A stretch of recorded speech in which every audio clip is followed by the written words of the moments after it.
Hello friends, SSLC ഫിസിക്സിന് ചോദിക്കാൻ സാധ്യതയുള്ള 2 മാർക്കിന് ഒരു ഷുവർ ക്വസ്റ്റ്യനുമായിട്ടാണ് ഞാൻ വന്നിരിക്കുന്നത്.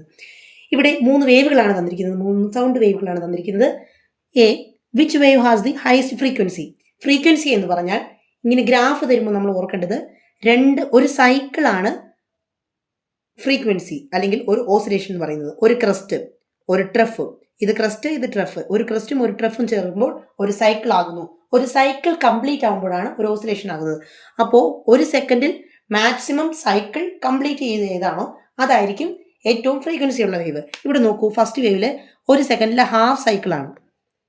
ക്യൂ വേവില് ഒരു സെക്കൻഡിലെ ഹാഫും കുറച്ചും കൂടെ വേവ് ഉണ്ട്. മൂന്നാമത്തതിൽ ഒരു സെക്കൻഡിൽ ഹാഫ് വേവ് പോലും ഇല്ല. അപ്പോൾ മാക്സിമം സൈക്കിൾ കംപ്ലീറ്റ് ഒരു സെക്കൻഡിൽ ചെയ്ത് ഏതാണ്? ക്യൂ ആണ്. അപ്പോൾ നമുക്ക് പറയാം ഹൈസ്റ്റ് ഫ്രീക്വൻസി ഉള്ളത് ക്യൂ ആണ്. വൈ എന്ന് ചോദിച്ചാൽ it completed maximum cycle in 1 second. അതാണ് അതിൻ്റെ definition. Which wave has the highest amplitude എന്നാണ് ബി ക്വസ്റ്റ്യൻ. ആംപ്ലിറ്റ്യൂഡ് എന്താണ്? Maximum displacement to the 1 end of the cycle from the equilibrium. അതായത് ഈ ഗ്രാഫിന്റെ നേരെയുള്ള ഈ വരയുണ്ടല്ലോ, ഈ വരകൾ, ഇതിൽ നിന്ന് സൈക്കിളിന്റെ ഒരറ്റത്തേക്ക്, ഇവിടേക്കും ആകാം ഇവിടേക്കും ആകാം, ഉള്ള ഏറ്റവും കൂടുതൽ ദൂരം ഏതിനാണോ അതിനായിരിക്കും ഹയർ ആംപ്ലിറ്റ്യൂഡ്.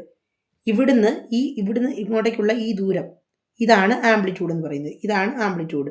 അപ്പോൾ ഈ ആംപ്ലിറ്റ്യൂഡ് കൂടുതലുള്ള ഏതിനാണ്? നമുക്ക് കാഴ്ചയിൽ തന്നെ മനസ്സിലാവും, ഇതിനേക്കാട്ടിലും കൂടുതൽ ആംപ്ലിറ്റ്യൂഡ് ഇതിനാണുള്ളത്.